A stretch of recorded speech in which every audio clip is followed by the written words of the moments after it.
Welcome back to RSBN Live from the friendliest village on the plains, of course covering the beautiful White House and the latest news from this administration. I'm Robert McNeely with the mighty Matthew Alvarez. Wow, he's never said mighty Matthew Alvarez before, but thank you, sir, for that. Robert McNeely here as we are live for RSBN Live right now, of course. And if there's any breaking news, this is the place to find it, because we're going to come from a standpoint of common sense thinking, reporting. It's pretty simple. It's not rocket science. If we want more law and order and we report on that, that's great. If we see the amount of illegal aliens crossing the southern border drop, we're going to report on that. And we're not going to try and spin anything to some false narrative here at Right Side. So thank you so much for streaming in once again with us on Right Side Broadcasting Network. A little bit later, we have a couple live interviews here for you. But also, before we get to a lot of our coverage, let's go to Colonial Metals Group. Yes, this is the go-to. Paul Stone and his team really are helping people to get that best bet against inflation and to have a hedge for your retirement. And that is by shielding your savings now, scanning that QR code, or going to freegoldguide.com/RSBN. You'll have all of that information there, no obligation, but different options for you to protect your retirement ultimately, or even to send, that kid of yours, that student, to a great university like Auburn. Because at the end of the day, gold and silver has gone up through the roof ever since 1971, when we went off of that gold standard. Perhaps a bad decision by the Nixon administration. But regardless of that, you have to protect yourself no matter who's in office and no matter what's happening on the world stage. And thank God we have a president like President Trump using those tariffs. But whether it's properties, assets, a 401k or IRA, you need to own that gold and silver, tangible metals that can compete with the best of the best. So again, freegoldguide.com/RSBN. Scan the QR code now and shield those savings. All right, so Thursday, March 27th, 1:06. Thanks again for streaming in with us live right now on Right Side. So earlier today, the president received his daily intelligence briefing at the Oval Office at 2 o'clock. So in just about an hour or so from the Oval Office, he will be signing some more executive orders. We will monitor that coverage. So if it comes to us live, we'll send it to you right here. If it's a replay and we're on the air, we'll replay it to you. And in some cases, we'll upload it to Rumble and YouTube, regardless of if we're on air or not. We always just want you to be able to have an opportunity to see it live or recorded. Oh, exactly. That's what we're here for on the right side of history, to bring that transparency that really has been brought by this administration. And it's interesting because you hear some voices on the far left saying that there are issues with this White House and they want to control the media like Nixon wanted to control the media. Well, my question to those voices are, why do you have a White House podcast row? Why do you have whitehouse.gov/new media? Why do you have really a packed James S. Brady briefing room at least once a week, if not more than once a week? And I've seen it on Air Force One. We've seen it with President Trump in the Oval Office.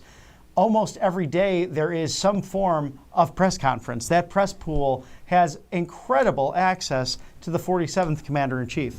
It's night and day. It's lies versus the truth. It's common sense versus confusion.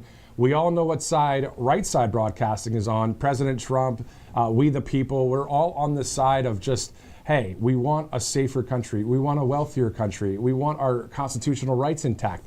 These are all very simple things.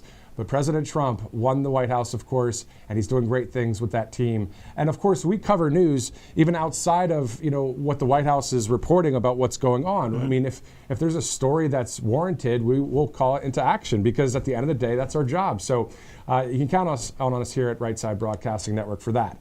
Also tonight, a separate broadcast later tonight, the president will participate in the White House iftar dinner. That's at the State Dining Room. That's tonight at 8 o'clock. You can see that right here on Right Side Broadcasting Network. Before we get to the Secretary of State, this whole thing of the Trump administration taking down the top MS-13 gang leader, quite awesome news, first of all. Let's just look at that headline and talk about that. Absolutely. That's a fantastic thing. And it's really a collaborative effort between many agencies. It starts with President Trump, of course, not only listening to his generals and the military, which is being rebuilt by Secretary of Defense Pete Hegseth, but also the amazing work of Secretary of State Marco Rubio, who has been, traveling perhaps even more miles than the president, just given that he has all these international trips, whether Central South America, even Europe, and on to Asia. I mean, Marco has been all over the place in order to push the peace through strength agenda. And then it happens here at home as well, whether it's Tom Homan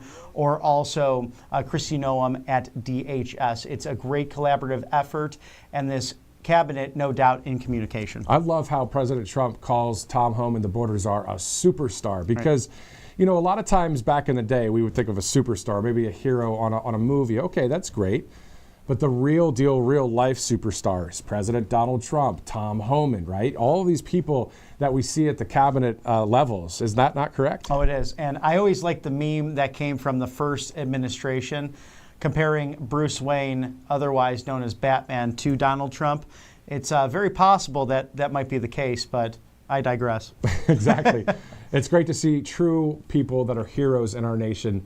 And you know what? I believe we, the people that voted for President Trump, we are all part of that same fabric of just loving God, loving our country, loving the actual soil of our land. I have a question for you.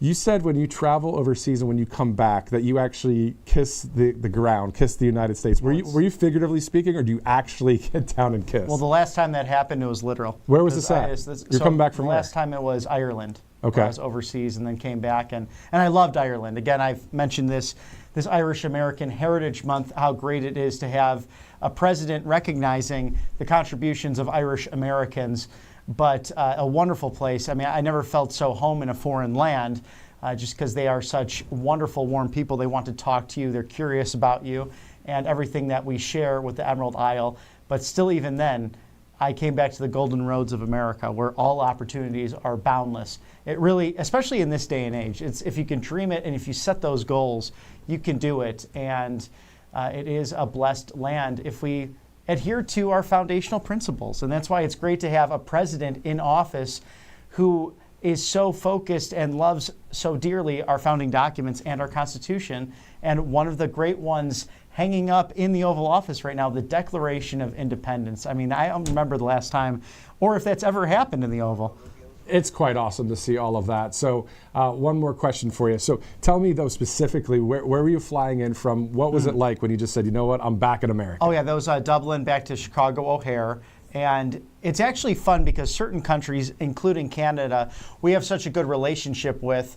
Well, in most things, of course, we have this tariff battle going on right now, but you can actually do customs in that country. So it's almost as if you're taking a domestic flight because you go through it ahead of time through U.S. border security and DHS right in Ireland. So that was kind of nice. And then going through there, it expedites the process. So you don't get off the plane. It's been hours, and oh no, now I have customs to go through. It's going to be another couple of hours to get into the country. Yeah. So that's kind of a nice perk. And it's always nice. You get that fresh perspective when you do travel to all these other countries. I've done that in my past as well on various college, like Christian mission trips, that kind of thing. But the point is, when you're away from the land and you're on someone else's dirt and their soil, and you see their flag flying, and you know what it's like in America versus where you would be.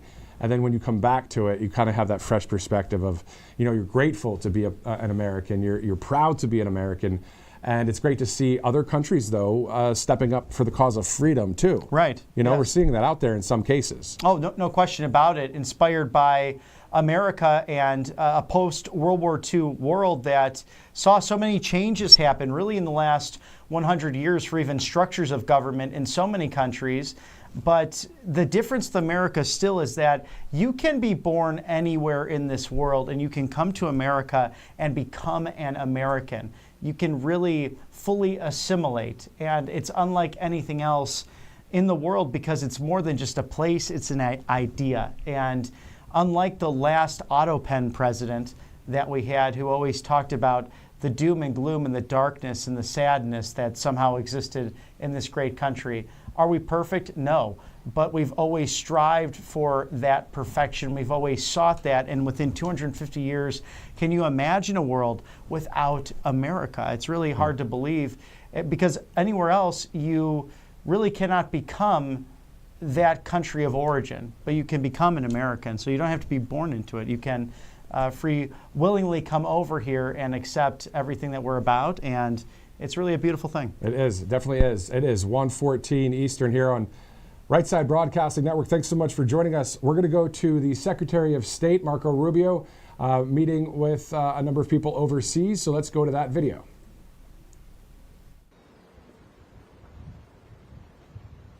Please remain standing. You may be seated.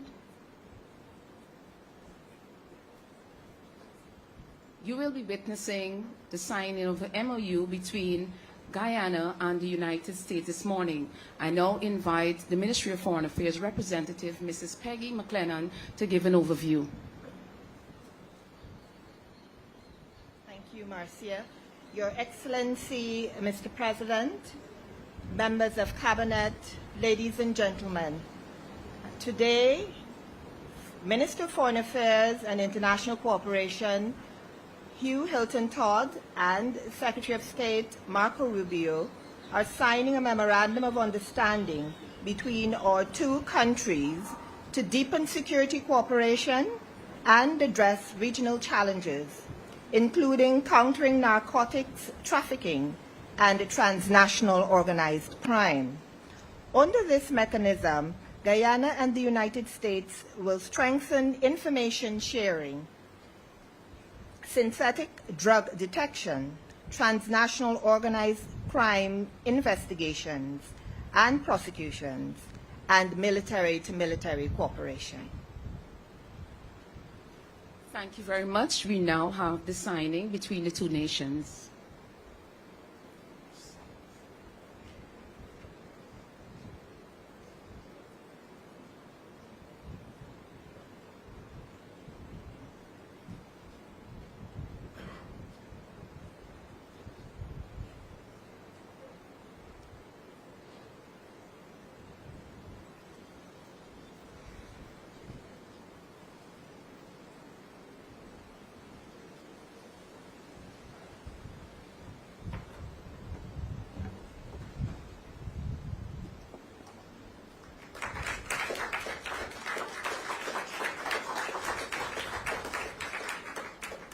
Thank you very much. And now invite His Excellency to address us.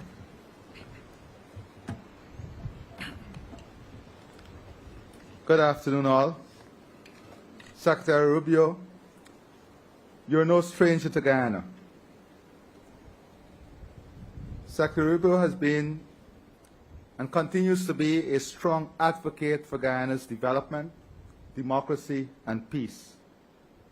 He has consistently demonstrated his personal commitment to the national rule of law, democracy, and security. Guyana and the United States share a long bond of friendship and partnership. Indeed, the best of partnership are those built on shared values, mutual trust, and a commitment to the rule of law and international order. This is what underpins our bilateral relationship and friendship. The United States is our trusted partner as we continue to build a stable, secure, and democratic society here. This visit has allowed us to consolidate our bilateral agenda, defining policies and outlining clear intentions in areas of security, trade, energy, investments, infrastructure, democracy, regional peace and stability, human capital deployment and development. I am very pleased at the reassurance of the U.S. in ensuring the safeguard of our territorial integrity and sovereignty. Our partnership and joint commitment to the safeguard of this region from every disruptive force is key to the maintenance of democracy and adherence to the rule of law. The threats from Venezuela were specifically discussed. Their blatant violation of the ICJ order and Argyle Declaration were noted. Our joint commitment in enhanced partnership in combating transnational crime, inclusive of narco-trafficking, human trafficking, money laundering, and all forms of smuggling, is reflected in the enhanced MOU signed today. We have reassured our partner that we will continue to ensure all international and local labor laws are adhered to in the hiring of regional and international labor. Further, with our expanding healthcare system and critical shortage of human capital, we will explore areas of collaboration in filling existing gaps. We were able to identify key infrastructure that are also critical to regional development as possible areas for investment and development. We have committed to working closely together on the deployment of our energy potential, ensuring greater integration, value creation, and regional energy security, food security, and enhanced trade through joint initiatives to remove hurdles and expand existing areas of interest is key for both countries. I'm confident that the outcome of this visit has further aligned our policy agendas, shared commitment and partnership that will see enormous benefits for our two countries and the region. Let me once again thank Secretary Rubio for his personal commitment and that of the U.S. government to Guyana and this region in general. I thank you. Thank you. Thank you, Mr. President. And we've been working together and interacting for some time during my time in the Senate. But I told them I wanted to wait until I was Secretary of State to visit, and so here I am. And I didn't know that was going to happen, but I'm grateful for this visit and for the warm welcome we've received. And it's an exciting time to be here. I think, and to the people of Guyana, thank you for welcoming us. I hope you fully appreciate and understand this is one of the most exciting places in the world to be right now, because you have the opportunity at this moment to transform this country for generations. And we want to be your partner. We want to be your partner in making that possible. We think it's of mutual benefit to see that happen. I get to visit in this job, already have, a number of countries in the 9 weeks. I've only been on the job for 9 weeks, so let the record reflect, after 9 weeks was one of my first visits here that I've taken abroad. But we get to visit a lot of countries, and when you visit, you have some countries, unfortunately, are facing tremendous challenges, and they're just looking to stabilize. Other countries are looking to improve and make progress. This country has an opportunity to transform. And that's rare in the history of nations, to have an opportunity for transformative change. And what I mean by transformative change is not simply oil and gas fields. And that's very important. Natural resources are critical. But that is just the basic ingredient that allows prosperity to happen. One of the topics that's talked about all over the world today is data centers and the digitization of the economies, artificial intelligence. Do you know what you need in order to do that? You need to have really good scientists and engineers and technicians that know how to run it. But the most important thing you need to be a dominant presence in the world in data centers and artificial intelligence is reliable and affordable energy. That's just one example, among many others. You have an opportunity to expand in a responsible way agriculture production, not just for the needs of your population, but for the region. And to do it in a way that safeguards the beauty and the natural environment that's pristine. You have an opportunity to expand in issues of ecotourism. I'm not a big fan of ecotourism. I'm not against ecotourism. I'm not an ecotourist. I like staying at hotels. I'll do it. Maybe I'll go somewhere. But there are people that love this stuff. They love it. And you have an opportunity to do that in an incredibly responsible way. I'm just touching on a few things, but that are opportunities before you. And that shared prosperity for your country that will come as a result of that is transformative. The lives of your children, the lives of your grandchildren, your lives are going to look very different in 5 to 10 years under this leadership and under this vision as it continues. And we just want to be a partner. Why do we want to be a partner? Just to be frank, Why does the United States care about number one? We care about it because we think it creates a level of stability in the region which we share. Not just stability here, stability for your neighbors, because we believe prosperity can become contagious. Just like instability can become contagious, stability and prosperity can become contagious. It won't just help you, it will help all of your neighboring partners in the Caribbean basin and the region writ large. And we think that ultimately makes life in America safer and more prosperous as well. And so we want to look for every opportunity possible to partner with you. But the basic element of any of this, the basic element of progress and transformation and prosperity is always security. So number one, we want to make sure that some of the tragic regional problems that exist with crime, transnational crime, we have a huge problem in the world right now with organized gangs and narco-traffickers that destabilize societies. We want to make sure that never reaches here.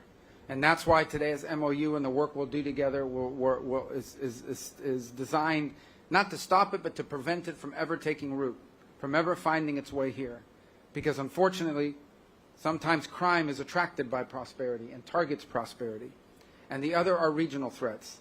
The regional threats based on illegitimate territorial claims by a narco-trafficking regime.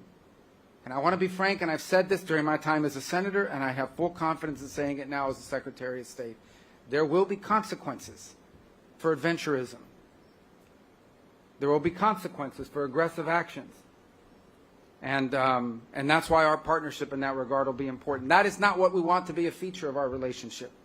But it is a necessity of our relationship because you have a very difficult challenge on your hands with a dictator that's making illegitimate territorial claims. And so you have our full commitment and support. Today we're demonstrating it both in tangible ways, and we're going to look for ways to make it long-term and sustainable ways, to make abundantly clear that we are invested, both as a nation and from our people, in being your partner in transformation and in prosperity. And we will not allow illegitimate territorial claims to be an impediment to your dreams and to your right to develop this country into a symbol that I hope will inspire others to follow the example you've set, Mr. President. So thank you. Thank you for the chance to be with you.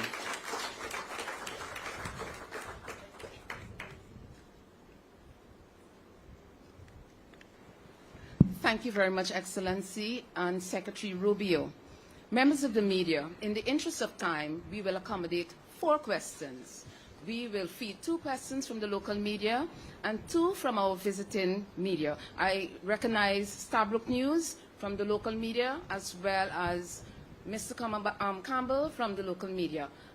From the visiting media, okay, you represent, good, great. And all right, we'll start with Marcel from Stabrook News. Hi. Good afternoon. Good afternoon. Marcel Thomas from the Stabrook News. You just spoke of consequences for aggressive actions and that the U.S. is Guyana's partner. Given Venezuela's unprovoked aggression towards Guyana, I want to know if your country would stand by Guyana militarily if Venezuela were to attack this country, and what would be the U.S.'s response should Venezuela attack U.S. oil major ExxonMobil, which is operating in Guyana's waters? It would be a very bad day for the Venezuelan regime if they were to attack Guyana or attack ExxonMobil or anything like it. It would be a very bad day, a very bad week for them, and it would not end well for them. I'm not going to get into details of what we'll do. We're not big on those kinds of threats. I think everybody understands, and I want it to be clear. We've made this clear repeatedly. I think the U.S. Navy today is making it clear and demonstrating our ability to. We have a big Navy, and it can get almost anywhere. It can get anywhere in the world. We have commitments that exist today with Guyana. We want to build on those, expand on those, and we'll leave it for the appropriate time. But suffice it to say that if that regime were to do something such as that, it would be a very bad move. It would be a big mistake for them. We now invite from our visiting media, please remember to identify yourself and the media host you represent. Hi. Thank you. Hello, Mr. Secretary. Hello, Mr. President. Thank you for taking questions from us. We appreciate it. Humayra Pamuk from Reuters. Mr. Secretary, a Turkish student in Boston was detained and handcuffed on the street by plainclothes agents. A year ago, she wrote an opinion piece about the Gaza war. Could you help us understand what the specific action she took led to her visa being revoked. Yeah, And what was your State Department's role in that process? We revoked her visa. It's an F1 visa, I believe. We revoked it, and here's why. And I'll say it again. I said it everywhere. Let me be abundantly clear, okay? If you go apply for a visa right now, anywhere in the world, let me just send this message out. If you apply for a visa to enter the United States and be a student, and you tell us that the reason why you're coming to the United States is not just because you want to write op-eds, but because you want to participate in movements that are involved in doing things like vandalizing universities, harassing students, taking over buildings, creating a ruckus, we're not going to give you a visa. If you lie to us and get a visa and then enter the United States and with that visa participate in that sort of activity, we're going to take away your visa. And once you've lost your visa, you're no longer legally in the United States, and we have a right, like every country in the world has a right, to remove you from our country. So it's just that simple. I think it's crazy. I think it's stupid for any country in the world to welcome people into their country that are going to go to your universities as visitors.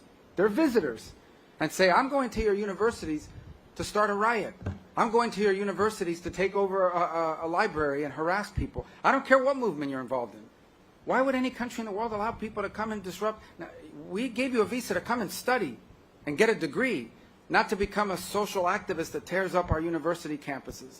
And if we've given you a visa and then you decide to do that, we're going to take it away. I encourage every country to do that, by the way, because I think it's crazy to invite students into your country that are coming onto your campus and destabilizing it. We're just not going to have it. So we'll revoke your visa, and once your visa is revoked, you're illegally in the country and you have to leave.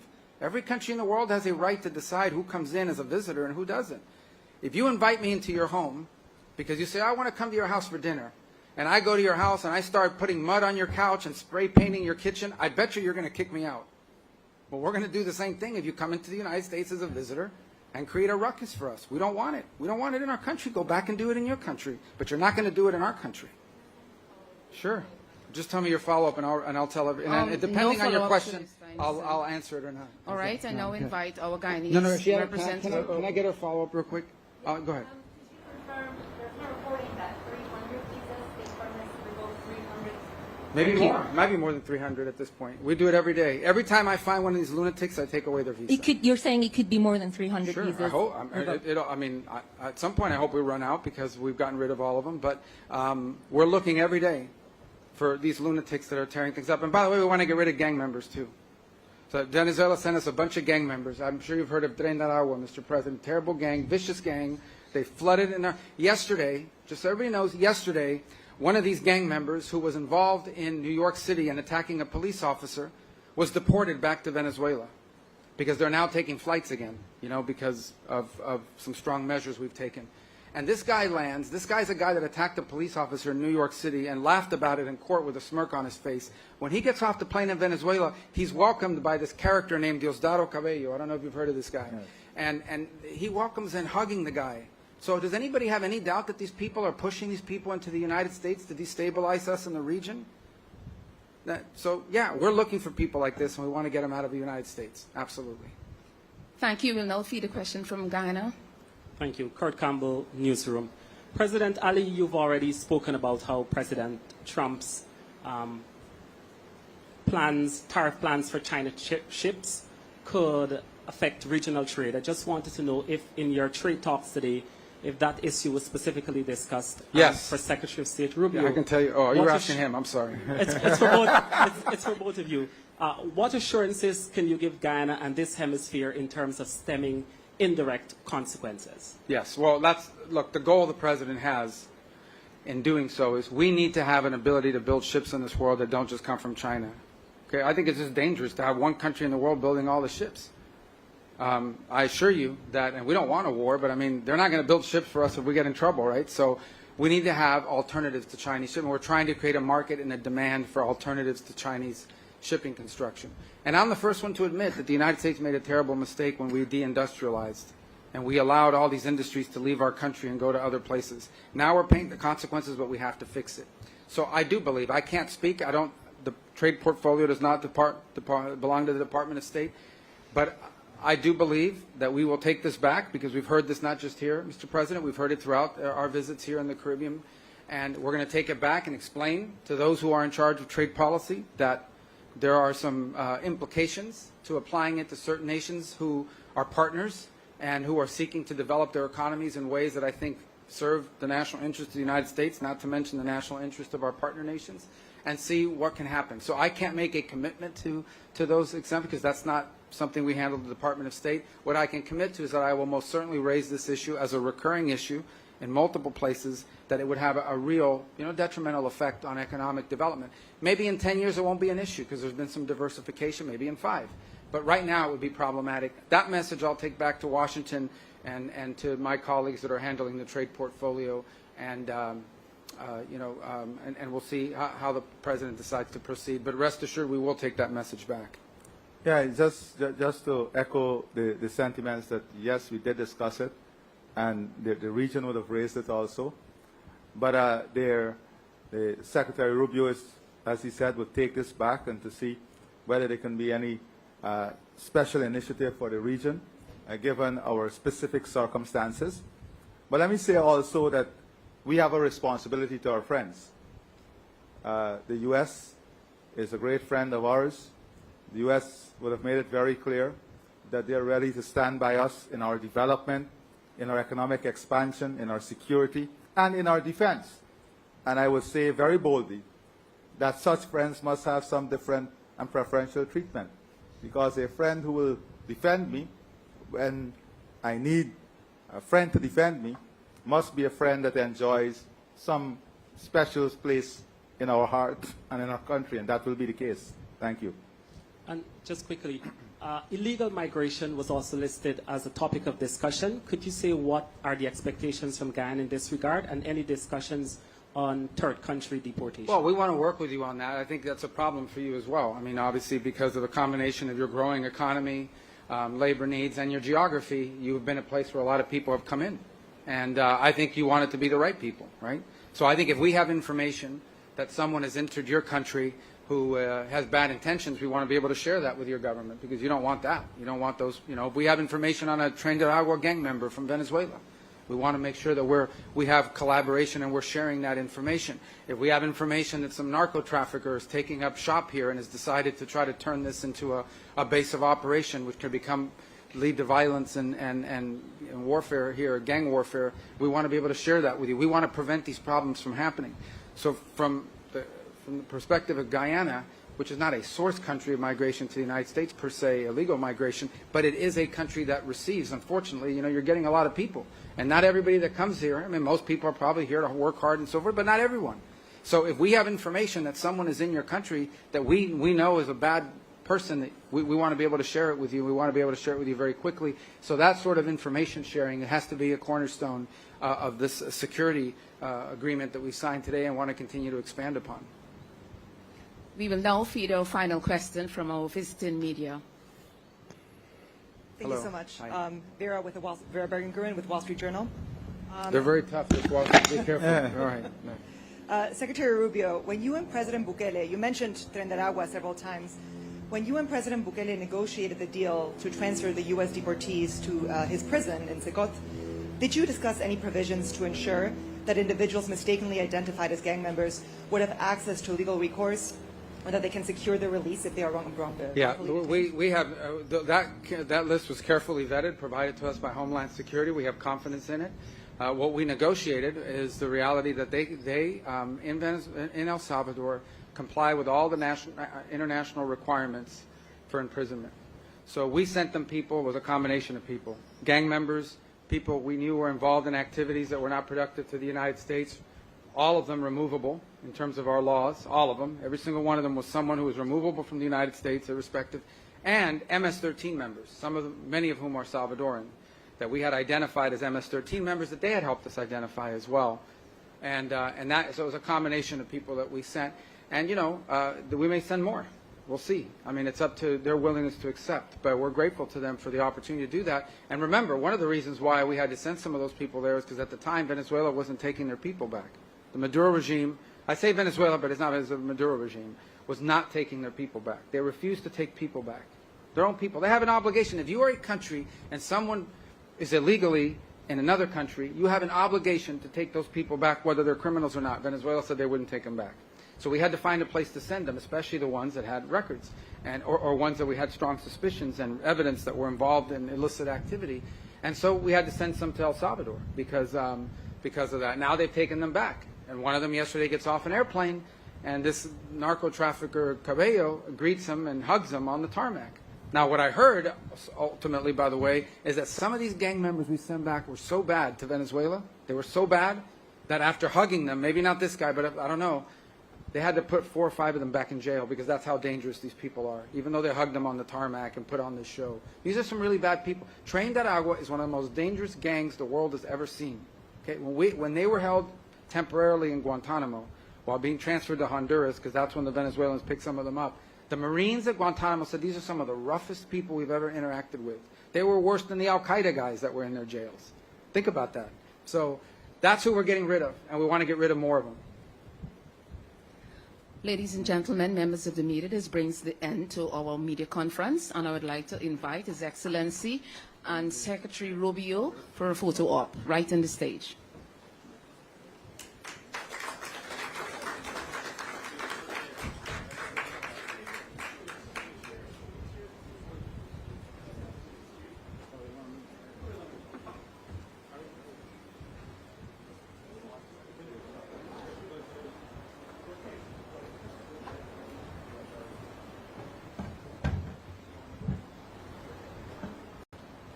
All right, so covering a lot of various details from not only domestically, of course, and foreign policy, as you saw the Secretary of State, Marco Rubio, there as well. So, yeah, a lot going on. Yes, with President Ali of Guyana, and the agreement there will be military protection and trade from the U.S. in exchange for energies and minerals. So definitely a new profound arrangement and relationship with relatively a fairly young nation, having its constitutional republic born in the 60s after British rule. So they are committed to some of the similar policies in regards to these foreign terrorist organizations, the drug cartels as well, and will be a great partnership, quite frankly, in the Caribbean, especially up against communist institutions and countries like Venezuela right next door. And speaking of countries in South America, like Venezuela, we're going to be going to Colombia here shortly as the DHS Secretary, Department of Homeland Security, of course, Noem, is speaking in Colombia, so we'll be going to that in just a few minutes. This, as the President will be signing some executive orders today at 2 o'clock inside the Oval Office. As soon as we get a feed, we will show that to you. And then tonight, the President participates in the White House iftar dinner. That's at the State Dining Room. And we started our broadcast with some of that major news that's happened in the past 24 hours, that the Trump administration took down this top MS-13 gang leader. So it was early this morning, we're told, the Trump administration directed the successful apprehension of the leader of the brutal MS-13 gang in Virginia. So that's done. Always good to see great things happening in our country. Yes, very exciting time to see law and order put back into place. And I believe we could toss it now to Colombia to see Secretary Noem detailing everything going on in that country. Oh, we'll actually toss to a commercial first, but stick with us live here at Right Side Broadcasting Network as we cover everything in the Beltway and outside the Beltway today overseas. Stick with us on the other end. Welcome to Right Side Broadcasting Network, your trusted conservative news outlet. At RSBN, we deliver the truth when the mainstream media falls short.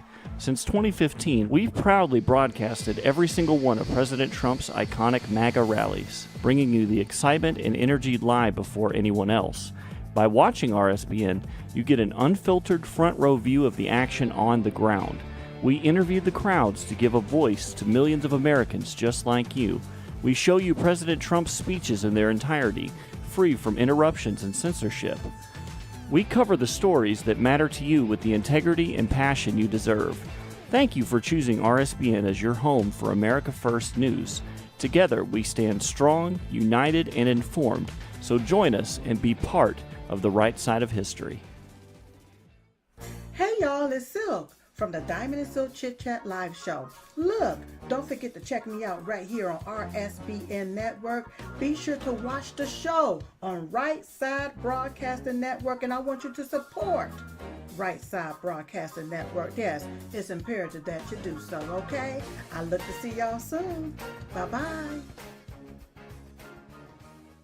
I hear every day about the products you all wish MyPillow carried. Well, guess what? We probably do. Slippers, bathrobes, pet beds, blankets, mattresses, sleepwear, loungewear, duvets, comforters, pot holders, aprons, oven mitts, and so much more. And they're all on sale. For example, get our best-selling standard MyPillows for only $14.98.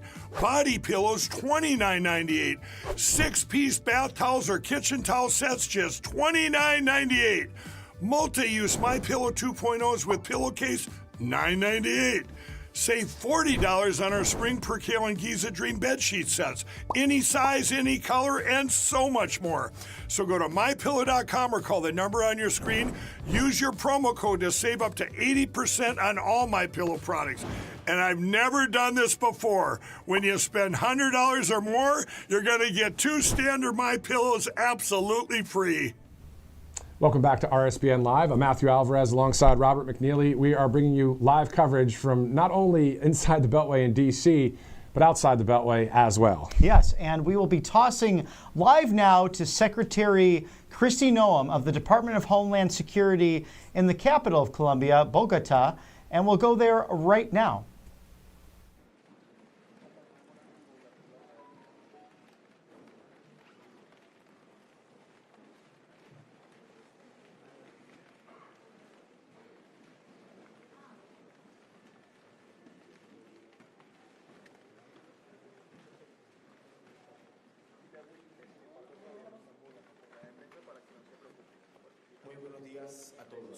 Good morning, everyone. Special greetings to the Ministry of Foreign Affairs of Colombia, Laura Sarabia Torres, and the Secretary of National Security, Kristi Noem, that are leading the delegation of both countries. We cordially welcome them to the Bolivar Hall of the Palace of San Carlos for the signing of a declaration of intent between the government of the Republic of Colombia and the government of the United States of America in order to advance in the development of a mechanism in accordance with the national laws to strengthen the cooperation in the management of migratory information. We invite the Ministry of Foreign Affairs of Colombia, Laura Sarabia Torres, and the Secretary of Homeland Security of the United States, Kristi Noem, to sign the Declaration of Intent.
A continuación, we invite the Ministry of Foreign Affairs of Colombia, Laura Sarabia Torres.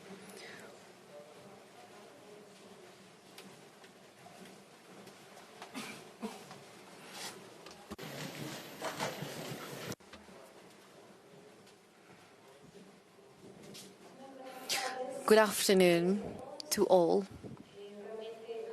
We truly thank the fact that you are here. We just finished an open communication with the Secretary of Security, Noem of the United States. We want to thank her visit in the country, their honest conversation we had, and to have the conversation between women so we can advance together in these type of topics that are important for both countries. This is a diplomatic meeting, all the bilateral agenda we have, a fruit of this communication, the communication with authorities of both countries. We signed today an intention letter for the strengthening of the cooperation on affairs of information of migrations to establish specific realistic measures and effective ones that can ensure the consolidation of our relationship, friendship with the United States, and to ensure that the human rights and the dignity of migrants are actually respected. We personally want to thank, and on behalf of the government of Colombia, to the Secretary Noem for her visit. The robust agenda we have in terms of immigration, security, commerce, and the fight against drug trafficking. We're going to strengthen the deep friendship bonds and cooperation bonds that we have for more than 200 years that has joined our nations. We might have much more information. We will see each other in agendas like this one later on, and specifically with more specific outcomes. Thank you so much. Thank you so much, Minister of Foreign Affairs of Colombia. Now we're going to hear the remarks of the U.S. Secretary of Homeland Security, Noem. Well, thank you, and I want to thank the Minister of Foreign Affairs for welcoming me here today. The hospitality of the people of Colombia has been absolutely remarkable, and I want to thank you for having me and my team come and have be a part of a frank discussion and a candid discussion on what we can do to be partners into the future and continue to have a cooperative effort to address the concerns that both of our countries share. I do want to thank the Minister, who now I will refer to as my friend, and we'll call her Laura, as she is a strong leader, and I appreciate the fact that we have had the opportunity not just to share our policy concerns, also what our people are concerned about as far as public safety issues, drug trafficking, human trafficking, how we may combat organized crime together, but also what we can do to help bring our countries closer together to partner in a new way, in a historical way that will bring results that both of our people need to be successful.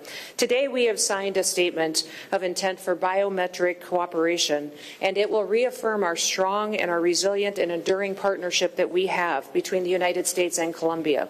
We're going to strengthen our regional security systems and make sure that we're disrupting the movement of threatening actors that perpetuate illegal activity and also facilitate illegal trafficking of migrants across the Western Hemisphere. I believe that Colombia and the United States can be leaders in this area, and that we can bring other countries to the table in a cooperative effort to address our security concerns that we all share. We're committed to working hand in hand with our Colombian partners to enhance not only border security, but also that we will support the enforcement of our immigration and our criminal laws. We do appreciate the President and his team and the Minister working to facilitate the repatriation of Colombian nationals back to their country, and we'll continue to work on that as well. But through this expansion of sharing of biometric data, it will be much more efficient, effective, accurate, and it will also build cooperation that will open doors to new ways that we can continue to work together.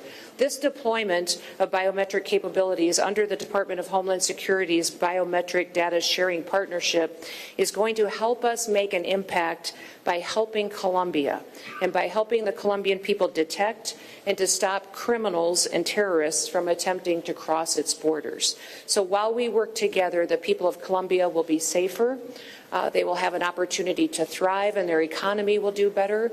And the country of the United States of America, under the leadership of President Trump, is leading the way in ensuring that we build cooperative efforts to address the threats that we all face. We recognize that there are dangerous criminals and organized, sophisticated cartels and criminal organizations that we need to address together in order to end the horrific things that are being conducted in our communities each and every day. So thank you today for all that you have done in facilitating this meeting and signing this agreement. Thank you for showing me your historic facilities. I've enjoyed your beautiful flowers and your fantastic coffee, and you have fed me often. So I will be back many times to continue to work with you and the people of Colombia because of the importance of the work that you are doing here in making sure we're addressing public safety. So thank you, and thank you, Laura, my friend, for all that you've done. La visita de la señora secretaria de Seguridad Nacional de Estados Unidos reafirma los compromisos y profundos lazos de amistad y cooperación que unen a nuestras naciones, así como el compromiso compartido con la gestión del fenómeno migratorio en el Immigration event and phenomena in the hemisphere. With this, we conclude this event. Have a good afternoon.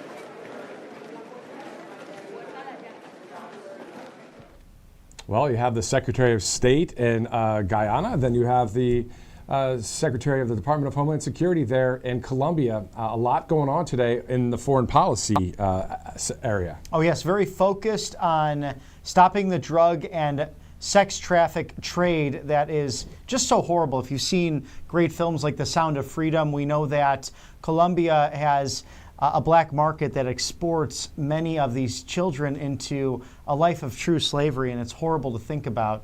And in this southern hemisphere, South America, so many different issues. I mean, if you're going from country to country, some are free, some are under communist dictatorship and totalitarianism, and specifically with Guyana, just the energy and minerals that will come from them in exchange for not only military advice and consent, but sharing in the defense of what they're trying to do there in a constitutional free republic. Much work to be done, but great to see that South America, a main focus for the Trump administration, in turn as well, because the Chinese Communist Party has become extraordinarily influential in this part of the world in the last several years. And so this is a way to scale back against our main nemesis on the world stage. So exciting to see these continued partnerships, and that's what I like to call a lot of friendship diplomacy, which just took place there in Colombia, as Secretary Noem stating that her counterpart is now her friend. So great to see that. Exactly. So a lot of common sense winning, not only in Washington, but globally right now, because we have the all-star cast of patriots that President Trump selected for each of those cabinet positions, doing awesome things for our country. Again, I keep thinking about the fact that that top MS-13 leader has been taken off the streets by our great United States government, who says, you know, we know that President Trump said part of the reason why they won is for less government, but a strong government. He wasn't trying to do anything to overstep. He understands we, the people. Yes. But he also understands when it's time for a precision airstrike, he does take care of business there. And when it comes to things like this, crime, he's going to do a great job, and he's already doing that with the southern border as well. I would be very fearful as border cartels in operation right now, whether that's in Mexico or really throughout the world, because we know this president will find out where you are. And famously, going back to the campaign, of course, Congressman Wesley Hunt mentioning this from the Lone Star State of Texas, that he was in the room with those negotiations that took place with the Taliban before that terrible exit and withdrawal from the Autopen president. So this is going back to the first term of President Trump, and President Trump saying to the Taliban leader, here's a picture of your home. And he said to him, Your Excellency, but why did you take a picture of my home? And he said, I'll let you figure that one out. So President Trump does not mince words, does not mess around, and he allows the experts at the Pentagon to make these crucial decisions. And then that's what's so much the cornerstone of the presidency, and really any great CEO knows this, is the ability to get up and make those crucial decisions on a daily basis that can affect thousands or even millions of people. And President Trump knows how to do that with this great team around him. Speaking of President Trump and some memorabilia, go to patriotaddictdeals.com for the Trump Force One plane. You see it right there on the left side of your screen. RSBN, we always have some of the best promo codes. RSBN 20 gets you 20% off this great product right there. Well less than 100 remaining. So go ahead and get yours if you'd like. patriotaddictdeals.com.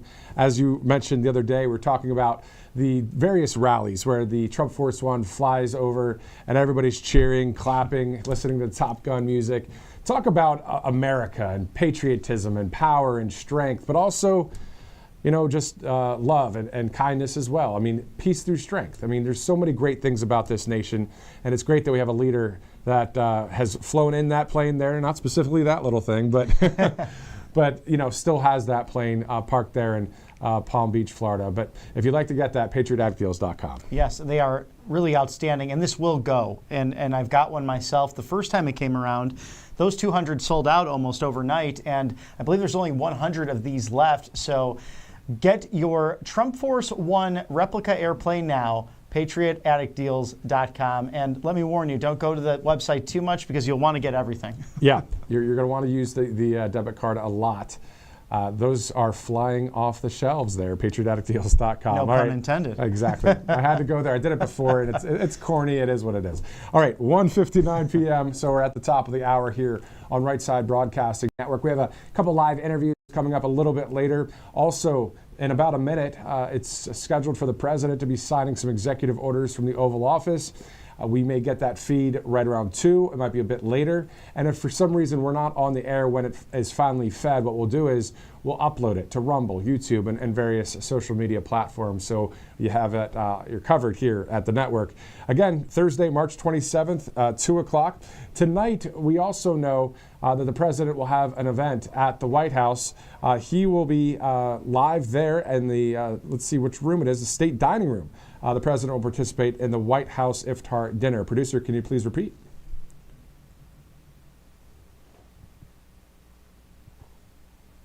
Hey, everybody. I'd like to share with you a paradox that I've encountered here in Washington, D.C. as the new Secretary of HHS. Our department is filled for the most part with competent, conscientious public servants, and yet the agency has been inefficient as a whole. Over the past 4 years during the Biden administration, HHS's budget increased by 38%, and its staffing increased by 17%, but all that money has failed to improve the health of Americans. In fact, the rate of chronic disease and cancer increased dramatically as our department has grown. Our lifespan has dropped, so Americans now live 6 years shorter than Europeans. We are the sickest nation in the world, and we have the highest rate of chronic disease. The U.S. ranks last among 40 developed nations in terms of health, but we spend 2 to 3 times more per capita than those nations. As Secretary, I now understand why all this money is not improving our health. HHS is a sprawling bureaucracy that encompasses literally hundreds of departments, committees, and other offices. You know how bureaucracies work. Every time a new issue arises, they tack on another committee. This leads to tremendous waste and duplication, and worst of all, a loss of any unified sense of mission. The resulting pandemonium has injured American health and damaged department morale. When I arrived, I found that over half of our employees don't even come to work. HHS has more than 100 communications offices and more than 40 IT departments and dozens of procurement offices and 9 HR departments. In many cases, they don't even talk to each other. They're mainly operating in silos. Sometimes these sub-agencies work at cross purposes with each other. Some of these little fiefdoms, for example, are so insulated and territorial that they actually hoard our patient medical data and sell it for profit to each other. Instead of remedying the chronic disease crisis, perverse incentives have administrators checking boxes and grading their own homework while public health declines. A few isolated divisions are neglecting public health altogether and seem only accountable to the industries that they're supposed to be regulating. In one case, defiant bureaucrats impeded the secretary's office from accessing the closely guarded databases that might reveal the dangers of certain drugs and medical interventions. I have some good news, though. As part of President Trump's DOGE workforce reduction initiative, we're going to streamline HHS to make our agency more efficient and more effective. We're going to imbue the agency with a clear sense of mission to radically improve the health of Americans and to improve agency morale. We're going to eliminate an entire alphabet soup of departments and agencies while preserving their core functions by merging them into a new organization called the Administration for a Healthy America, or AHA. We have two goals. The first is obvious, to save the taxpayer money by making our department more efficient. And the second is to radically improve our quality of service. I want to promise you now that we're going to do more with less. No American is going to be left behind. Our key services delivered through Medicare and Medicaid, the FDA and CDC, and other agencies will enter a new era of responsiveness and a new era of effectiveness. We're going to consolidate all of these departments and make them accountable to you, the American taxpayer, and the American patient. These goals will honor the aspirations of the vast majority of existing HHS employees who actually yearn to make America healthy. 28 great divisions will become 15. The entire federal workforce is downsizing now, so this will be a painful period for HHS as we downsize from 82,000 full-time employees to around 62,000. We're keenly focused on paring away excess administrators while increasing the number of scientists and frontline health providers so that we can do a better job for the American people. We're going to streamline our agency and eliminate the redundancies and invite everyone to align behind a simple, bold mission. I want every HHS employee to wake up every morning asking themselves, what can I do to restore American health today? I want to empower everyone in the HHS family to have a sense of purpose and pride and a sense of personal agency and responsibility to this larger goal. We're going to save taxpayers nearly $2 billion a year, and we're going to return HHS to its original commitment to public health and gold standard science. I want this agency to be once again a revered scientific institution that once made HHS the envy of the world. I want everyone who works here to be proud of this agency, to be proud of their work, to feel a renewed inspiration and their own sense of responsibility for our success in restoring America to good health. Streamlining HHS is part of a shift to new priorities, especially ending the chronic disease epidemic with clean water, safe food, effective medicine, good science, radical transparency, and a healthy environment. I think most Americans would agree with me that throwing more money at healthcare isn't going to solve the problem, or it would have solved it already. Obviously, what we've been doing hasn't worked. That's why we're making this dramatic overhaul. But the real overhaul is even bigger. The real overhaul is improving the health of the entire nation to make America healthy again.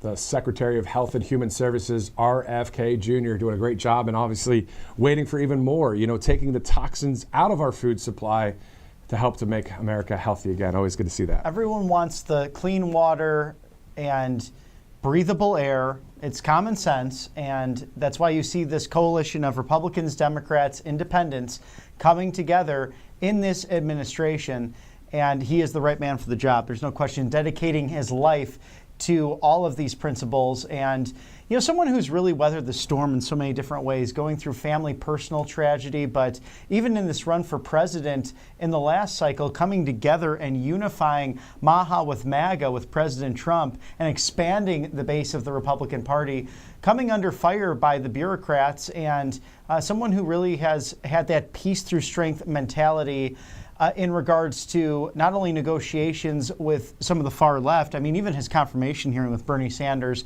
I loved when he finally said, you know what, Senator Sanders, let's look at Pfizer, let's look at the big corporate medical entities that are funding your campaign. And then Bernie, no, we don't want to go there. And he's like, of course you don't want to go there because That's why what you claim to be for, you're not, and you're actually working against the American people and their health ultimately. Exactly, and what you were saying earlier about clean air, clean water, how about we add clean food and clean packaging? Absolutely. You know, right. I get the clean food, clean air, clean water, but I never really thought of all the packaging.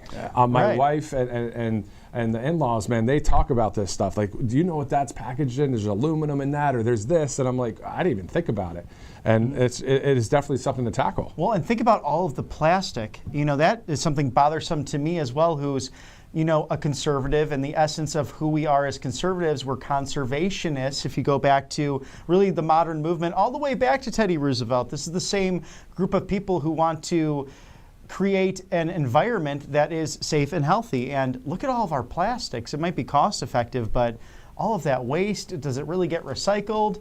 And we know the greatest perpetrators of throwing that stuff into the ocean, of course, the Chinese Communist Party. So something for the health of the world as we look down the road, but maybe some, you know, ingenuities by people like Elon Musk and others to think about how can we ship and contain things not only safely, but making sure we don't have the microplastics that get leached into our food or even into our environment. They go and they kill fish, and I can go on and on about this because it's something that I've become very passionate about in the last few years. Yeah, definitely. So it's a great topic to discuss, of course, making America healthy again.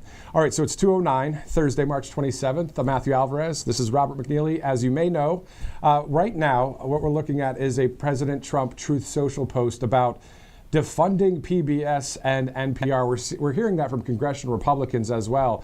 You see the post there, NPR and PBS, two horrible and completely biased platforms or networks, should be defunded by Congress immediately. Republicans don't miss this opportunity to rid our country of this giant scam, both being arms of the radical left Democrat Party. Just say no and make America great again. And so we see that there by just pulling the money from those two bogus organizations. That's what they are. They've lied and lied and lied and lied and lied. They've brainwashed and brainwashed and brainwashed. And that's where you get some of the woke mindset ideology caked into people's brains, because it's the stuff like that they're listening to. Literally state-run media. We shouldn't have it. We have free and fair press here in America. And how can you be truly free and fair when you're funded by the government? So literally they are indentured servants to a government, and it should not exist. So I agree with President Trump here. Let's expand this media realm with new and free voices that truly are looking out for the American people. Exactly. And that's what conservative media is all about, as you guys know. Again, thank you for streaming in live here as we are awaiting any feed from the White House for the Oval Office executive order signings that are happening within this hour. So if we get that within the hour, we'll share that with you. Coming up at 2:30, we're going to interview the founder of a great athletics organization, Jennifer Sey. And then also Ashley Brassfield, our RSBN host, will join us once again to talk about the whole no men and women's sports. We know that President Trump signed an executive order, but there's still some schools or some things going on out there that they're still trying to implement these garbage policies at their schools. And we're going to hear from two great people in just a bit. Producer, can you repeat that? All right, let's go to angelpaste.com. Angelpaste.com out of Spring, Texas. Of course, a great product right there, Robert. Oh, yeah. Experience the miracle today at angelpaste.com. So the vitamin B miracle cream, you're seeing that on your screen right there. Non-GMO, no chemicals, and all of their products are good to put on your skin. Your body can absorb them, and you don't have to worry about them harming you in any way. So they have many different options when it comes to an immune booster. It's their orange option. Also a natural mosquito repellent, and they know something about that. Being in Spring, Texas, that tropical environment where they get some big bugs sometimes, and the mosquitoes come biting, especially in the summertime, which is, gosh, just around the corner, although we're enjoying this springtime down south. In the meantime, you might still have the dry hands and the cooler temperatures. Those dry areas really bring that dry skin. So good to have this on hand so you're comfortable, and you can make that business deal when you shake hands and realize, oh gosh, did they look at my crusty, cracky, nasty hands? I just know about it because I deal with it myself. So important to have. I try this on the show, and it does work. It's the best out there. And for all the men out there, too, they have a manly men line. So a nice black bottle, very discreet. And let me tell you guys, it's the ladies will pay attention to the facial extremities and what you are doing to take care of yourself. So they have a nice facial spray as well. So you look the best and brightest when you're out painting the town red. So angelpaste.com will help you take care of that. Enough said. Angelpaste.com. Use that RSBN promo code as it's 2:13 Eastern Time. Let's go now to some recent comments from the United States Attorney General Pam Bondi in regards to this MS-13 situation where they were able to capture one of the leaders. Mm-hmm. And what a great move by our government here, because it's not only sending a message to the rest of MS-13 and any gang-related violence or gangs around the country, but also a message to the drug cartels, a terrorist organization, that you don't want to mess with the United States, because you have someone in office and in the cabinet positions who are here for law and order, who are here for safety for the people of this country. So it has nothing to do with the people that are here legally, no matter where we're all from. It is just the illegal situation, and especially those that have committed crimes or still involved in bringing fentanyl into our country. Those drug cartels, I think they're starting to get nervous. Well, and Kristi Noem, the Secretary of DHS, who you might have just saw in Colombia with her counterpart, was actually in El Salvador and literally standing in front of the prison of all of the worst, those criminals that have been taken out of America, brought to El Salvador, and she was thanking their government and their president for graciously hosting these really bad guys. As President Trump says it, bad hombres, and they are. The worst of the worst, committing rape, murder, strangulation, kidnapping. I mean, they are guilty of it all. And it's good to finally have them out of the country and no longer a threat, trafficking things like fentanyl, human beings. There's no end in sight for the evil that they will do. And we've heard from some people converted from these horrible gangs just how satanic there are in their practices and some of the things that they do that I won't necessarily repeat on air. But these are bad, evil people, and they need to be put behind bars for the longest time possible and have justice played out.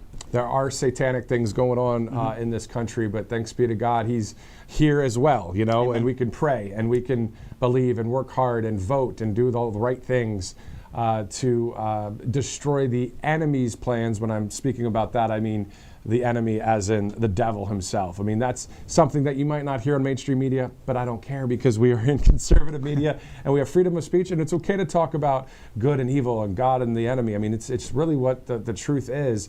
And we're just glad that we have a president that has a White House faith office. How awesome is that? It's extraordinary to watch it happen. And the Archbishop of America, His Eminence, on Tuesday actually mentioning that for celebrations for Greek Independence Day, of course, telling that point to yours, Matthew, that this president has started that faith office, and thank you for that dialogue to have happen once again, because Greece and America sharing in that common bound, the foundations of democracy, but also the foundations of Christianity and the great celebrations of that and that beautiful Orthodox faith. So that was wonderful. And what a gift that was, presenting the president with that beautiful cross from Constantinople. Yeah, really that was an awesome photo. I saw an image of that too.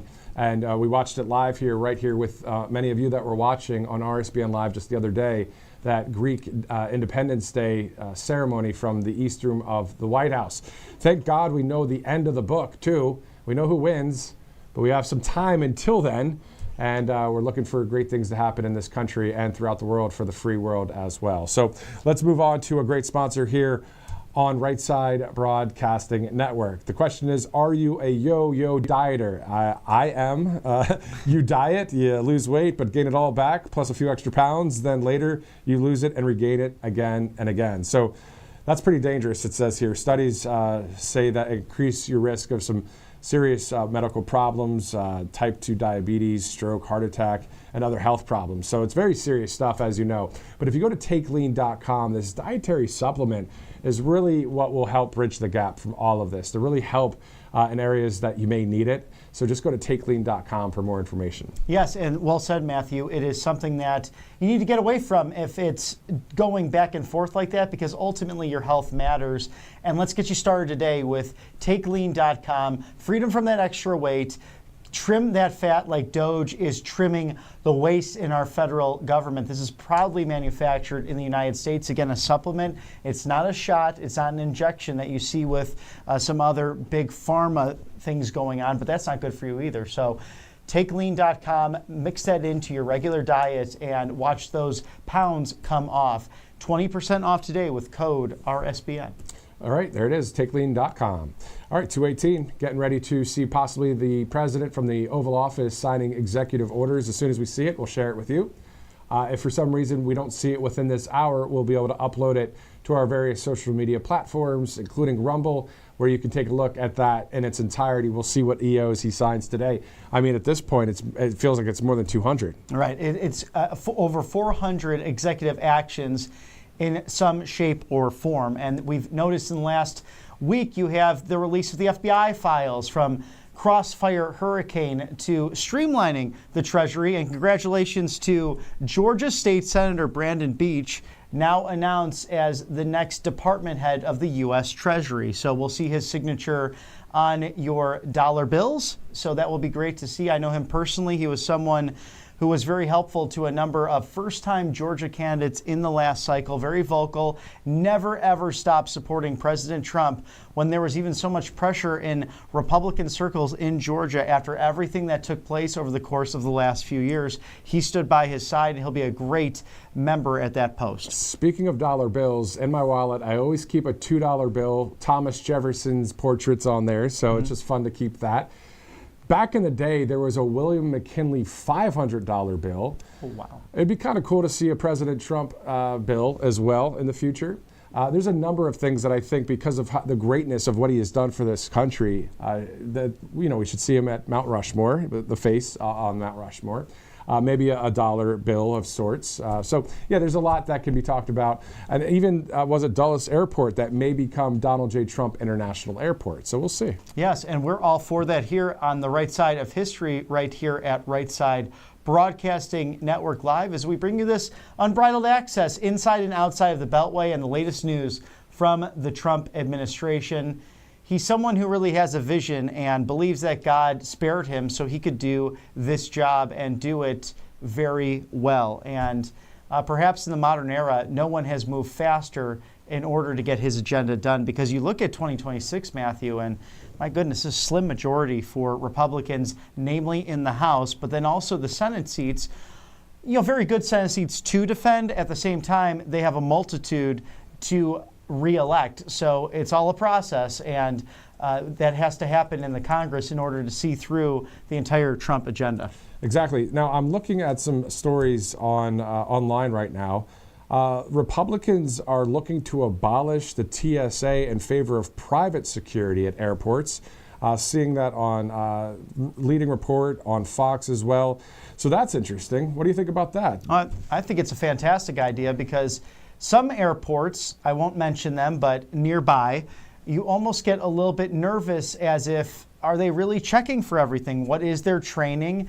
They don't seem to be very excited on the job. In fact, rude at times, where maybe private industries would be able to do a better job at that, just to make sure everyone is screened to the utmost protection. And maybe it's, again, I'm biased in a sense, because we've dealt a lot with Secret Service and some of those high-level protocols, going through those things as we get to have the privilege of covering the president and the vice president, and of course the Congress. But do you ever feel like you go through TSA and that was, was I really checked? Are they really checking everybody? So share your thoughts with us, whether it's feedback at rsbn.tv, or if you're on YouTube, Rumble, or your favorite social media app, comment about what you think. Should it be TSA, or should it be a private industry? We know Israel does that. They have private and military that simply stand there with automatic and semi-automatic weapons, and they'll sometimes ask people, what's your business here? And they screen it all through emotion and through just reading the person, because they're experts at that. I'm aware that some Mossad agents also are on standby.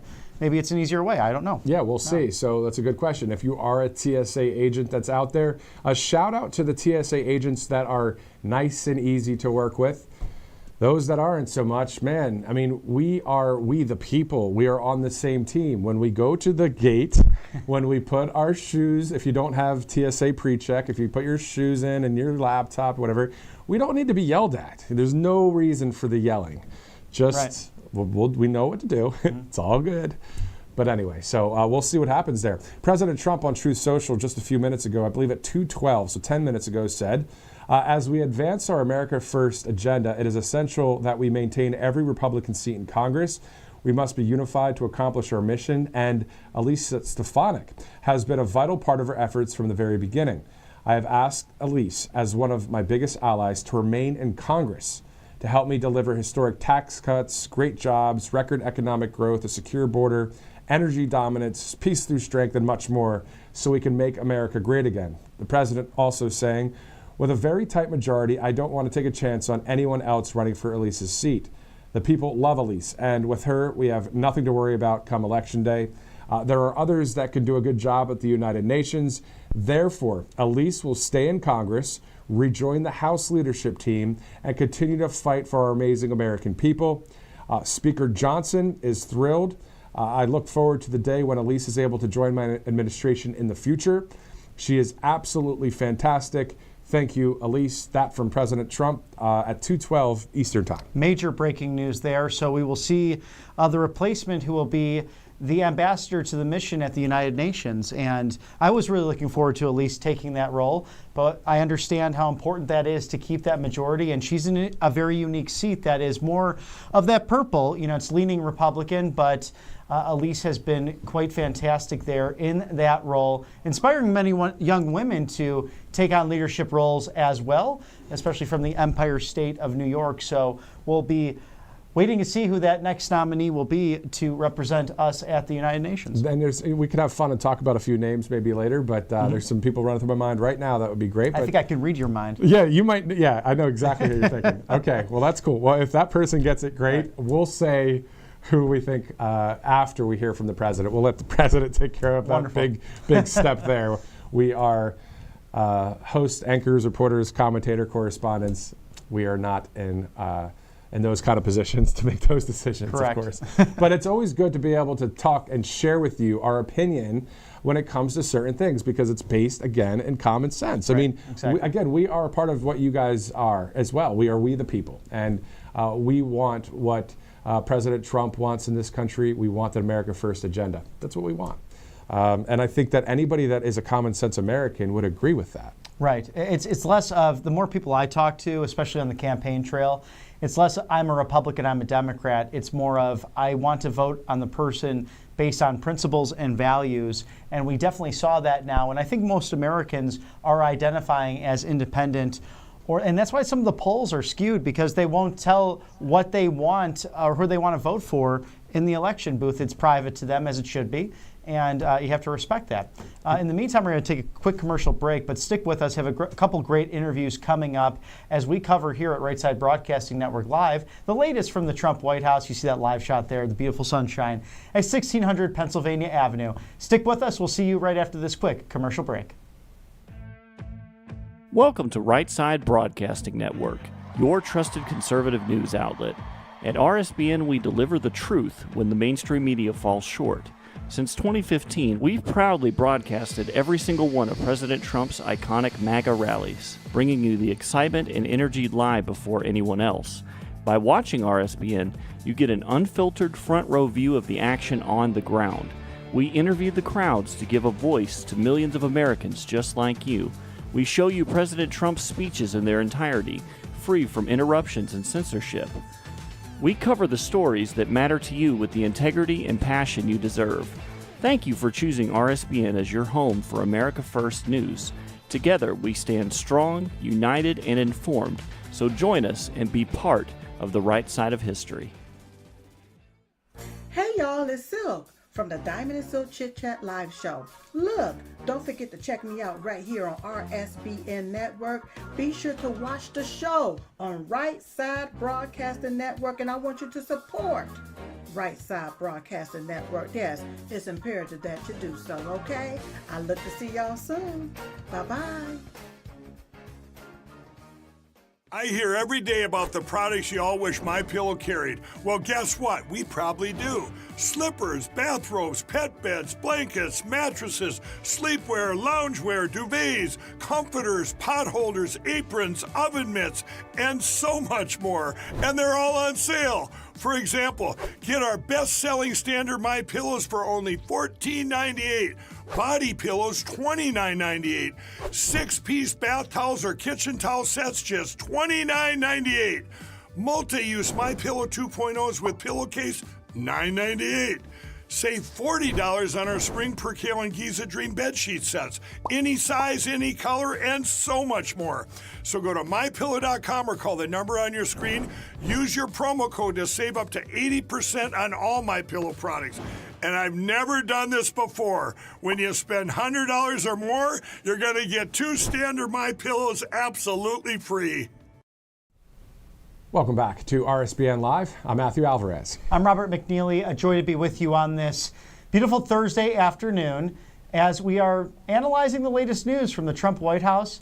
It never, ever slows down, and it's great to see a really incredible pace, more of what we're used to, rather than the autopen president from the last 4 years. Man, when President Trump called Joe Biden Sleepy Joe, we really understand it now because this is night and day of what it was like last go around, even though President Trump won that election in 2020. But hey, we're so glad to have the leader of the free world back in the position that he so rightly deserves because we, the people in a majority, voted for it to happen. Yes, we did. And it's only happened for the second time in American history where non-consecutive roles happen. And that was Grover Cleveland, of course, and now President Donald Trump to serve 2 non-consecutive terms. Exactly.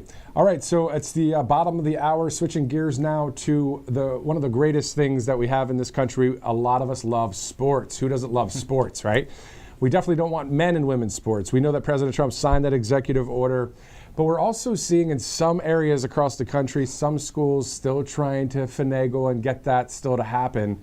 Kind of ridiculous. But let's bring in somebody that is on the right side of history, Jennifer Sey, the founder and CEO of XXXY Athletics. Thank you, Jennifer, for joining us here on Right Side. Thanks for having me, guys. Definitely. Can you tell us about your organization and where it stands?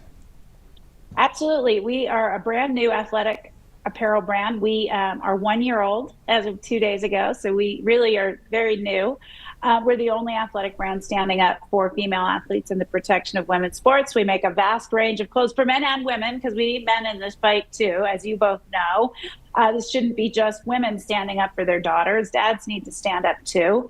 And I personally believe this is just about standing up for truth, which is even bigger and more important than girls' sports. I mean, if we can be forced to say there is no difference between men and women and, there doesn't need to be, women don't deserve their own sports spaces and, sex-based categories and rights, then we can be made to say anything because the fundamental lie at the root of that is there's no difference between men and women. And we all know that's not true. So I, for one, will not carry a lie. So I decided to start this brand. I was also an elite athlete as a child, a gymnast, for a national team member for 7 years. So, and longtime corporate executive at Levi's. So it kind of brings all that together. Now, Jennifer, why do you think this has all happened with this movement to put men into women's sports? Because it's brought so many new people into the political circles and into the big tent of Republican politics because it's really common sense versus just this egregious, ridiculous way of, I really find it to be abusive against women. And we've seen so many people standing up at their school board meetings for their students in a number of different ways, not only sports, but I mean, just given the whole, transgender reading hour and things like that. But what do you think inspired all this to happen in the first place? I I wish I knew. I think the Democrat Party has lost its mind. They've gone completely insane. And you're right. They have chased normal people like me out of the party. I was a lifelong Democrat. This issue wasn't the one that did it. It was COVID. Let me be clear. So, it happened 5 years ago, literally March 2020, when I said, heck no, we can't close the public schools. This is dangerous and ridiculous. But I marvel at this every day. I don't understand it. I feel like they can't possibly not know that men are stronger and faster than women. I mean, it is revealed in the very rules of competition. If you just take marathon running, the qualifying times for major marathons like New York and Boston are 17% slower for women. They know. And yet, in the name of ideology, they will set truth aside. And it's completely destabilizing, I think, for the world and the culture. And like I said, I won't further a lie. And at this point, they're out of touch not only with reality, but their own voters. And they will continue to hemorrhage voters and lose elections until they get real about this stuff. You brought up a number of points earlier in some of your answers here. You said you were in corporate America. You said Levi's, correct? Yes, 23 years. Okay, so 23 years in corporate America. And then 5 years ago, you were a Democrat. Now you are a Republican. And then you said you were part of a national gymnast team. So there's three things we want to tackle here. Let's go with the youngest to the oldest. So let's go with when you were a kid and when you were growing up, was that even ever a thought on someone's mind, a man playing or competing in a women's sport? No. I mean, in fact, I started gymnastics in 1974. I'm old. So it was just 2 years after Title IX was passed. This was landmark legislation to give girls and young women the same opportunities as boys and young men had in the education system. Sports was just part of that. But for me, that made a huge difference in my life. There just weren't that many sports for girls to play and participate in back in the 70s. But then Title IX passed and all of these opportunities started cropping up around the country because parents understood if their daughters were good at sports, they could get college scholarships. And I think we all intuitively understood the benefits of participating in sports, the psychosocial development, the physical health. You learn resilience. You learn so many great things in participating in sports. So I certainly never thought this country would lose its mind and think there was no difference between men and women. And I was the beneficiary of sort of solidifying women's sex-based rights in the education system. I thought that would persist. I did not think I would live to see the day to see that unwound. And tell us about the Emmy Award in the background there in your office. It seems like there's just a lot of, what an incredible resume you have. And please share with us, because one of the finest trophies in all of television and cinema. Yeah, it's pretty cool. You have a good eye, and it's very heavy. So I was a very serious gymnast, as I mentioned. I competed at the international level, world championships, that kind of thing, national team for 7 years. When I left the sport, I think as most people have become all too aware of, it's a very abusive training environment, physical, emotional, and sexual abuse, which is now known because of Dr. Larry Nassar, who abused 500 young gymnasts in his care. I was the first gymnast to speak out about abuse in the sport all the way back in 2008. And I did so because I really continued to suffer the repercussions of the abuse, decades after I left the sport. When I first did it in 2008, it was not a popular thing to say. And that was my first sort of experience with how cruel people can be on the internet, calling me all sorts of terrible names, a liar and a grifter. But ultimately, I was proven correct. And I made a movie in 2020 called Athlete A, a documentary about not just Larry Nassar, but the abuse that is rampant in the sport. And we won an Emmy for Best Documentary that year. That's awesome. Congratulations on that. It's something that Athlete A, that'd be cool to see as well if you haven't seen it out there. And then you said you were in corporate America for about 23 years and then about 5 years ago became a Republican. So let's tackle those two other ones still. So corporate America, what was that like? Were you in San Francisco with Levi's? I don't know what you could share with us with just what that was like and then shifting over to getting out of that industry. Yeah, I was actually in corporate America for over 30 years. Levi's for 23. I worked at the Gap before that, which is also in San Francisco, and before that, an ad agency. It was not something I ever thought I would do with my life. Honestly, I wanted to do something creative, like make films, which I did do eventually, and write books. But, you know, I needed a job as a young person, and I found myself in marketing, and I really liked it. And I worked really hard and climbed my way all the way up the ladder. And when I got to work at Levi's in 1999, you know, it was a brand I'd worn since I was a child. I loved not just the product, but what the brand stood for. It really was, you know, American values, rugged individualism, and that really felt very true when I first got my job there, as compared to the Gap, for instance, which I won't throw under the bus. I'll just say it was different.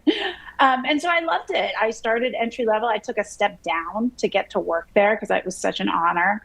And for many, many years, I loved it, and it worked for me and my family. I have 4 children. You know, I always felt my family was welcome, that I was a mom was welcome. And I got a chance as I moved up to really build the culture and change the culture and ensure that people had the opportunity to build meaningful careers. That meant a lot to me, the mentorship aspect of it. So yeah, I loved it. I thought I'd retire there, but you know, ultimately in 2020, and it's a brand I love, and I would never work for a brand that I don't believe in the values. You know, let me just say that, like, I'm not going to go work for some product that rots your teeth or, you know, does something not good. So, but in 2020, I was outspoken about COVID, which in San Francisco, about lockdowns and school closures. And in San Francisco, that was not very well received or popular. And eventually, after 2 years, well, after a year, I moved out of San Francisco so my kids could go to school. And I frankly got tired of all the harassment online. And so I resigned so that I could speak my mind and say what I want to say. And ultimately, that led me to starting my own brand, where we put free speech at the center. Every employee, we believe different things. We agree men shouldn't be in women's sports. Everyone can say what they want. We come together to make great product and build this brand. That's fantastic. It's really, what a great example of going after not only your passions by identifying what you're good at and putting that into action. And I think that's very true, Jennifer, that so much changed for many people when COVID hit, whether moving somewhere else for a better opportunity or, you know, these places where you've poured your blood, sweat, and tears into, they haven't really been reciprocal at times with allowing you just to have an opinion or really have control over your own bodily autonomy. So it's great that you could go out there and tell the story you ultimately wanted to tell. But what's your message now to those young women, those athletes who have to persevere against really the unthinkable at the ages of, you know, being young teenagers, becoming young women, and having to deal with situations where they might be changing in locker rooms with men watching? I think people are very aware of this happening, but what's your word of advice for those aspiring to compete in a world that is sometimes unfair? You have to stand up and do the right thing. It's so much more important than your athletic career, frankly. You know, I look back on my athletic career, and the biggest contribution I made to gymnastics is exposing the abuse. It's not the medals. It's not the team bursts. It's being courageous and perhaps naive enough to expose the abuse. I didn't know what I was going to face when I did. You do not let a lie pass through you. Stand up for women and girls. You will not be alone when you do it. It will be hard. I'm not going to lie. I face, you know, along with, you know, my friend Riley Gaines and every other woman I know that stands up to push back on this and to stand for truth. We face bullying, harassment. Some women, I mean, the coach at San Jose State University lost her job over standing up for this.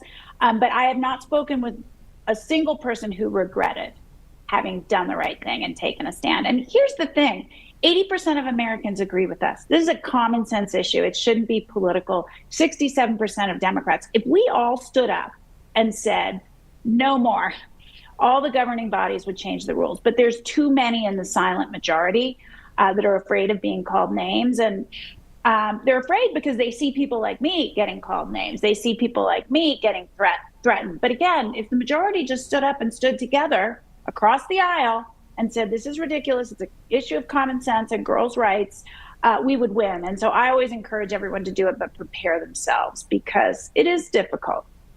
Jennifer, I always enjoy speaking to someone that was a Democrat and now a Republican, or someone that was more on the left side of the aisle, but now on the right side of history. And so other than COVID, that's a big move. Were you brought up Democrat? I mean, what was it that you said, okay, I mean, other than COVID affecting your kids, I mean, that's probably the main thing. I get it, but still though, I mean, are you are you a supporter of Donald Trump? Like where are you at now? Yeah, it's a good question. I was definitely raised in a Democratic household in Democratic cities. I'm from Philadelphia. I mean, that was just everyone I knew was a Democrat. And I grew up very liberal. And when I went, I wasn't political as a very young person. I was training all the time. But when I went off to college, I went to college in the Bay Area at Stanford. And I definitely would have considered myself a progressive for many, many years. I'm not necessarily a Republican now. I'm an unaffiliated, as they call them here in Colorado. But I did vote for Trump. And other Republicans up and down the ticket in Colorado. I want to just be able to vote freely and not necessarily have to kind of be strong-armed by any party, which is what the Democrats do at this point. They kind of hold you hostage. So, COVID was the big one for me. And it wasn't really just that it affected me. It was the censorship, like everything the Democratic Party said they stood for. Free speech, which is what they claim to stand for, and I think did actually for many years. The ACLU famously, defended Nazis in Skokie. They said they stood for children and the vulnerable and the little guy and small businesses, and it was such a trespass of their own stated values that I could no longer be associated. It's not that my life was so. My life has been changed because of the stance I took. But, I was a corporate executive. I had a nest egg. I could have been one of the the people at home, laptop class, just doing my work and ordering Uber Eats and Netflix and chilling. But I wasn't about to do it because I just was witnessing the destruction of the most vulnerable in our society with the closure of small businesses and laying off everyday workers and dividing workers into essential and non-essential. It just disgusted me, the entire thing. And I think it just exposed such hypocrisy. I had doubts a couple of years before, but not big enough to make me say, yeah, I never want to be associated with this party again. But what does it feel like for you, though, to be on the side of President Trump, of we the people? Like, does it feel totally different from what it felt like to be a Democrat? Oh, that's an interesting question. Look, I think there's been a lot that has flipped over the years. And I think, the things that matter to me, standing up for children, standing up for free speech, standing up for the little guy. Look, the Democratic Party is the party of the elite now, the overeducated urban elite. That was not why I joined the Democratic Party whenever I did, 40 years ago or something like that. And so I'm not the first to say it, but they left me. I didn't leave the Democratic Party. And there are still some social issues that I'm somewhat aligned with the Democrats on, but the world has caught up and, the Republicans are there now too. So it's not like I have to kind of give up any of that. And, for me, the priority is children and free speech. And this gender ideology is just so harmful to children. We are not a democracy if we don't have free speech. And the Democrats have failed egregiously on both of those fronts. And just basic freedom. COVID was such a violation of our basic civil liberties. The government, it was the most authoritarian thing I have ever observed in the history of this country. They closed businesses. People could not go to church or worship. They couldn't do anything. You couldn't have people in your home. Did you ever in a million years? And then you would get snitched on if you did have people in your home. It was like the Stasi in East Germany. And that was the Democratic Party driving that, as well as the bureaucrat, public health, crazy people. So it feels weird, but I feel like I'm not really different. Does that make sense? I don't really feel like my values have changed. I feel like I stayed the same and they went insane. Yeah, that's perfectly said. Holy smokes.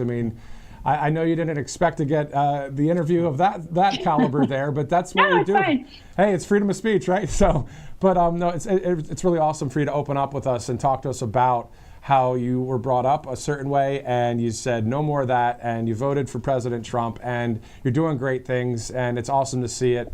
Can you talk to us again? Where does people go for your website and all of that? Yeah.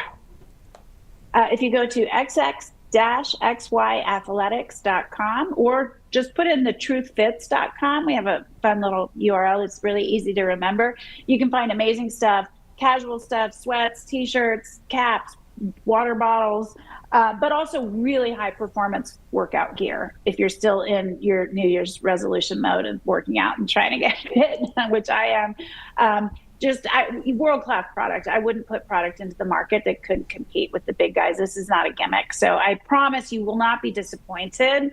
You don't have to sacrifice fit or quality or performance to go with a new upstart brand that lines up with your values. Before we let you go, I sense that Robert has at least something to say in regards to all that powerful stuff that you just shared. Well, you are a patriot, Jennifer. Thank you for really speaking up, because it's true. When someone does speak up, you have people gather around you, and it can be scary. I went through a similar experience over the course of the last 4 years that have led to amazing things happening, with moving to places and meeting people and having career opportunities that would have never happened if it be for COVID. Now, rewinding, I wish COVID did not happen, because the way it harmed people, as you said, I'm from the Chicago area, and the lockdowns were just insane, and it was the government turning neighbors against neighbors. And that's why I think you eloquently put it so beautifully, that you have not changed, but rather the people in power changed their agenda. And we're starting to see now in the last few years, it's truly we the people versus this bloated bureaucracy, regardless of the political letter next to their name. 100%. Couldn't agree with you more. I'm sorry, whatever you went through. I'm so glad you came out in a good place on the other side. I know it's not easy, but sports taught me resilience and perseverance. So here we are. Yeah, and it's great. That's what's great about President Trump and the all-star cast of the cabinet members. These are people that are saying they look at corruption and they get rid of it, and they replace it with common sense policies for our country. This is why we all voted on November 5th, and it made it way too big to rig. Jennifer Sey, thank you so much for joining us here on Right Side Broadcasting Network. Thank you both for having me. I enjoyed the conversation. Same here. Thank you. So, I mean, we were, having her on as an owner of a great company, but, when she starts saying things like, well, this is why I turned to become a Republican 5 years ago and that kind of thing.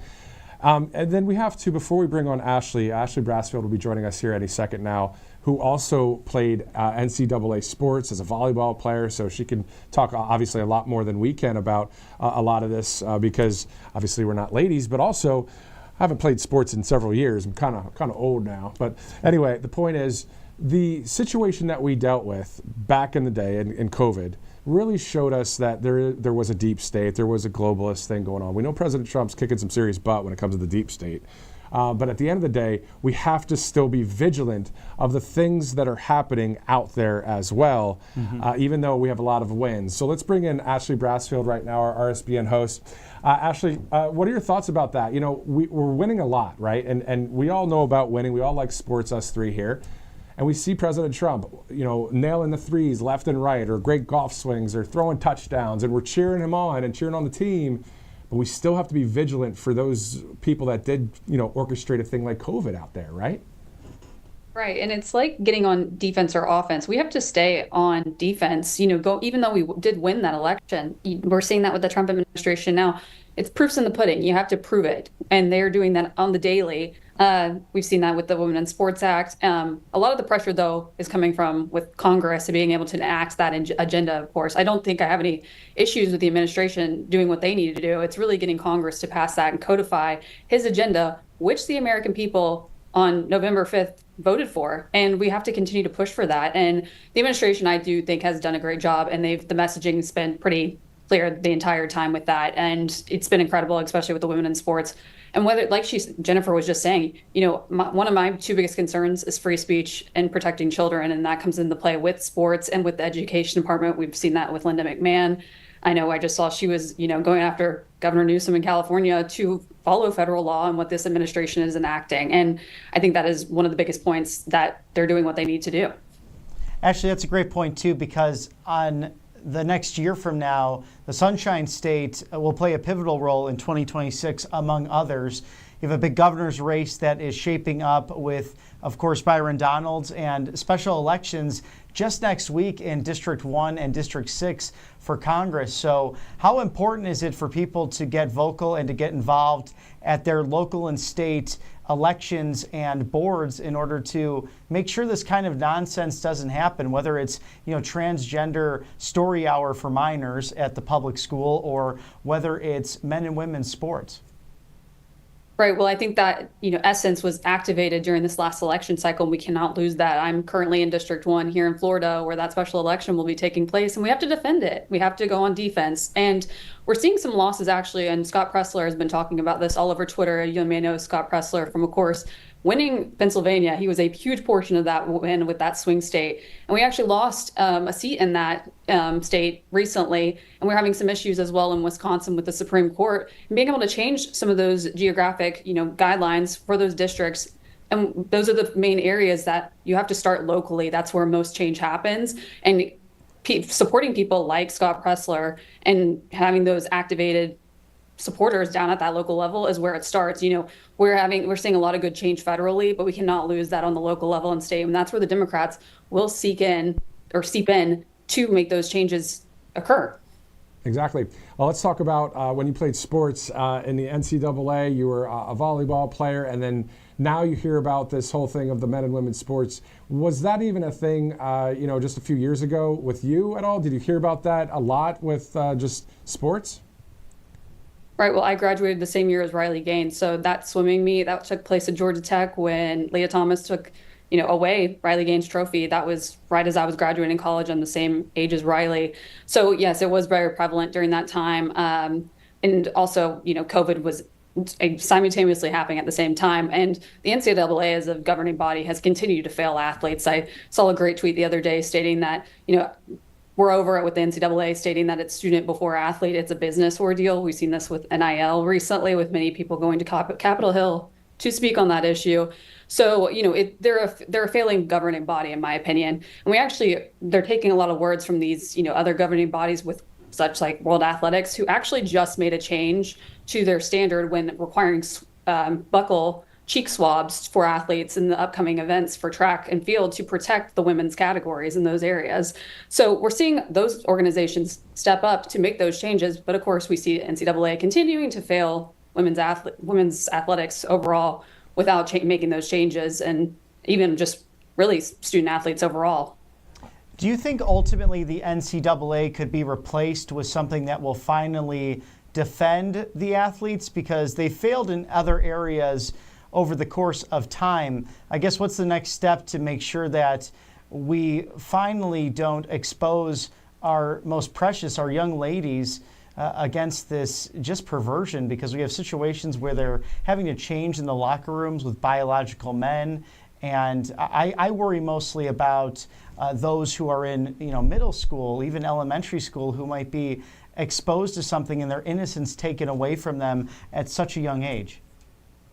Right. Well, I'm a believer of limited government, so regulation I am very skeptical of a lot of times. But when it comes to the federal government, I think they can step in on many of these issues while codifying the Women in Sports Act that President Trump, has signed an executive order over. Tommy Tuberville, I know, brought that legislation, and a credible number of Democrats voted no on that issue. So, as well as the NIL deals, I think that Congress can step in, regulate that, because NCAA is being at a state level, and many other states have different policies over those issues. So they're getting, they're having to figure that out on a judicial level, whereas they can make this change in Congress by passing a law. So as much as I'm not the biggest fan of regulation on many things, I do think Congress could step in on this issue and really make some change on it, as well as state level government.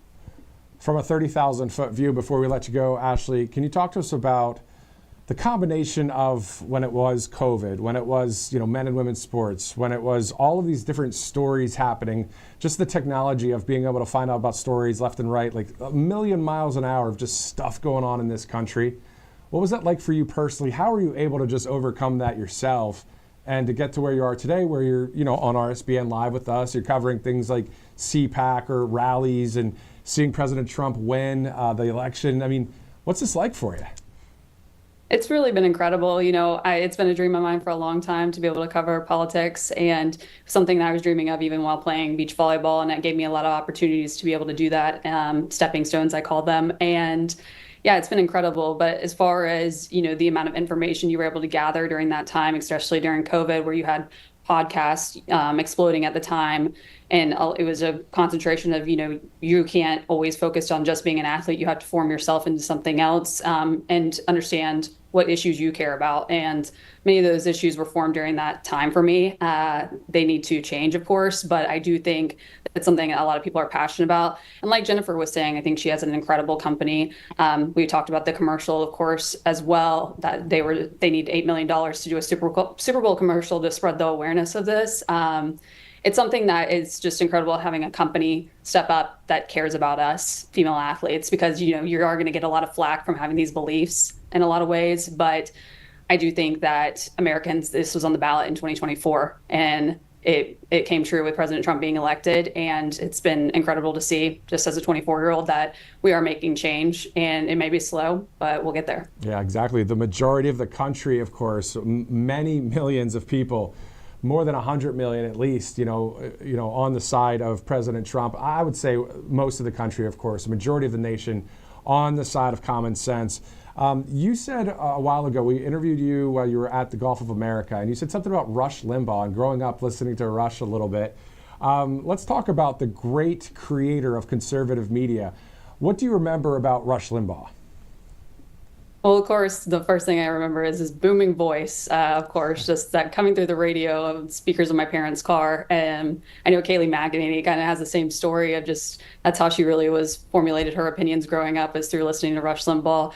And just an incredible man, just the impact that he had on radio listeners in the car, and then even going into the new social media age, that impact he had. And of course, one of my favorite scenes was President Trump bringing him to the congressional session to when he was about to pass away from his cancer. But of course, he had just had an incredible impact on so many people's lives, and had so many great discussions. Just growing up, hearing different inputs, that was one of the main things that I take away. And of course, like I said, his voice is so recognizable even to this day. Yeah, and his comedy, but also his insightfulness, his analysis.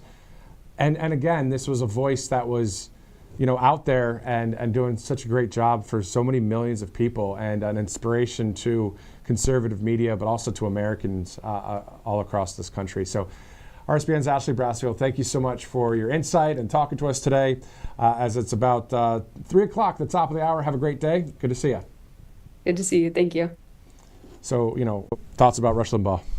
I mean, without Rush Limbaugh, we would not be here. There's a direct lineage to that, and other great radio and television stars could say the same, and not to speak for them, but some come to mind, like Sean Hannity, mentioned it many times, Tucker Carlson.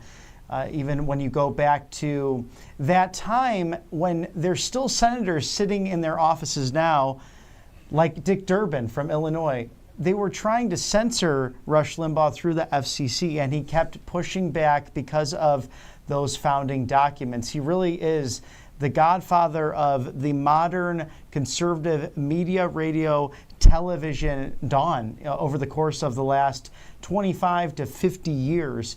And no one did it better than him. And my great experience with the legend was when he introduced President Trump in West Palm Beach, Florida, at a Turning Point USA conference at the beautiful conference center there in Palm Beach. And that's a moment I'll never forget, because he had just recently been diagnosed with the cancer, and sad to see him go, but what a legacy he left. And I don't even think he realized quite at the end just that legacy, because Bo Snerdley, his great assistant, got to meet with him at a CPAC, and he told the entire group that what I want the world to know now that he's gone, because he would not allow this story to be told, was his generosity. He often gave his time, talent, and treasure, and only requested one thing of the person: don't tell anyone that I did this. Whether it was housing people, just if he heard about people needing groceries, whatever it was, Rush Limbaugh was truly had that servant's heart and loved this country, and shaped the ground level and this landscape for us to bring you this unbridled access to your commander-in-chief. Perfectly said. I mean, he was awarded the Congressional Medal of Freedom from President Donald Trump in the first administration. And, I remember also, it's just like Ashley, listening to Rush whether you're driving, whether you're with your family, and he'd always say things like, well, the EIB network, and you just, everything he would say, you listen to. And he would talk on radio and then be silent for about 3 seconds, and you're waiting for the next word to come out of his mouth. He was just such a talent and a gift to this country.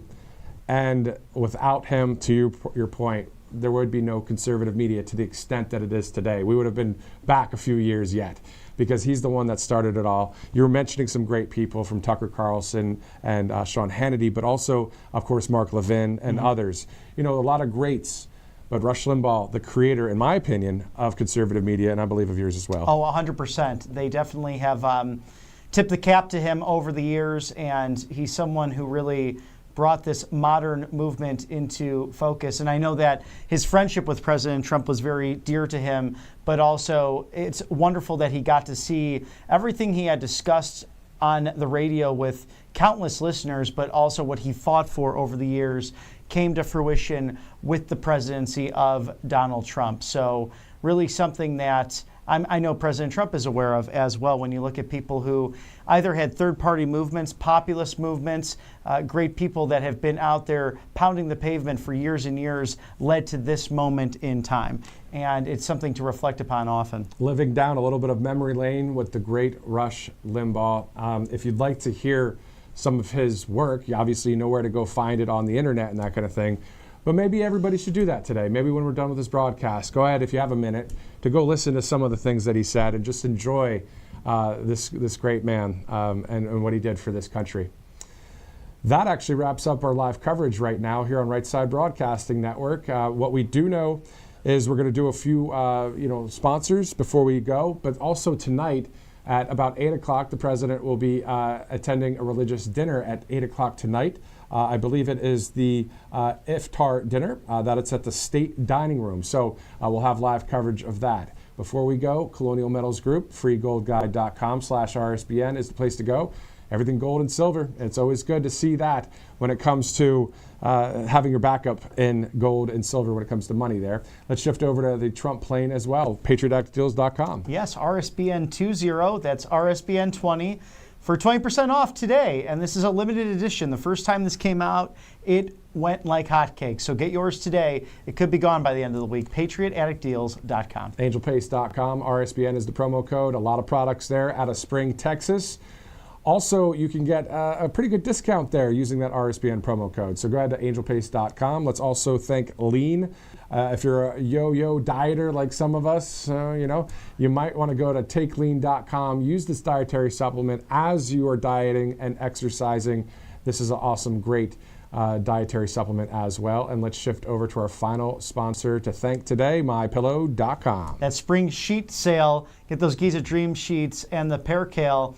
They are very comfy and really delightful to get your day started. You need a good night's rest, so save 50% off. The Queen sheets going for $29.98. So these are taken from the Mediterranean, wonderful soft cotton made right here in the USA at the Minnesota manufacturing plant of Mike Lindell.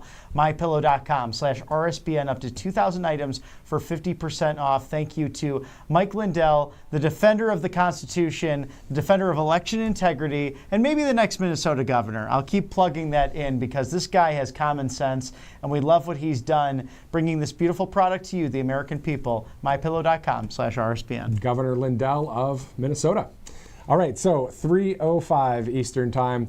If you'd like to donate to the network, all you have to do is text RSBN to 801-801. So just RSBN to 801-801. We also have that newsletter. Yes, rsbnetwork.com/newsletter. We have great writers here at the network, and you can read that in full commentary and dialogue and see all of the beautiful opinion pieces and analysis by those writers as well on specific topics. So don't miss a minute. Share, like, and subscribe on your favorite social media apps. We'd appreciate that so much. as our goal here at Right Side Broadcasting Network is not only to be on the right side of history, but to bring you this unbridled access to your president and vice president, and of course the 119th Congress inside and outside of the Beltway as we are going into those sunsetting hours at the White House in Washington, D.C. Always a beautiful shot. It is a beautiful, beautiful place there. And you see the spring starting to, flowers starting to bloom there. So great to see that. Also, if you just think about it, Right Side's been around since 2015. So this summer will be 10 years on the air. And it's been quite the journey with many more years to come. For all of us at Right Side Broadcasting Network, for Robert McNeely and Matthew Alvarez, we'll see you in a bit.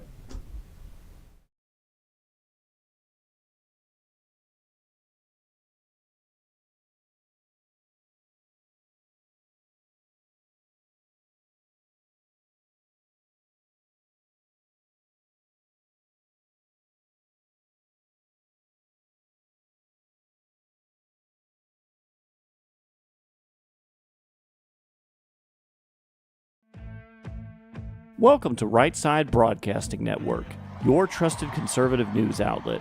At RSBN, we deliver the truth when the mainstream media falls short. Since 2015, we've proudly broadcasted every single one of President Trump's iconic MAGA rallies, bringing you the excitement and energy live before anyone else. By watching RSBN, you get an unfiltered front row view of the action on the ground. We interview the crowds to give a voice to millions of Americans just like you. We show you President Trump's speeches in their entirety, free from interruptions and censorship. We cover the stories that matter to you with the integrity and passion you deserve. Thank you for choosing RSBN as your home for America First News. Together, we stand strong, united, and informed. So join us and be part of the right side of history. Hey y'all, it's Silk from the Diamond and Silk Chit Chat live show. Look, don't forget to check me out right here on RSBN Network. Be sure to watch the show on Right Side Broadcasting Network, and I want you to support Right Side Broadcasting Network. Yes, it's imperative that you do so, okay? I look to see y'all soon. Bye-bye. I hear every day about the products you all wish My Pillow carried. Well, guess what? We probably do. Slippers, bathrobes, pet beds, blankets, mattresses, sleepwear, loungewear, duvets, comforters, pot holders, aprons, oven mitts, and so much more. And they're all on sale. For example, get our best-selling standard My Pillows for only $14.98. Body pillows, $29.98. 6-piece bath towels or kitchen towel sets, just $29.98. Multi-use My Pillow 2.0s with pillowcase, $9.98. Save $40 on our Spring Percale and Giza Dream bedsheet sets. Any size, any color, and so much more. So go to MyPillow.com or call the number on your screen. Use your promo code to save up to 80% on all My Pillow products. And I've never done this before. When you spend $100 or more, you're going to get 2 standard My Pillows absolutely free.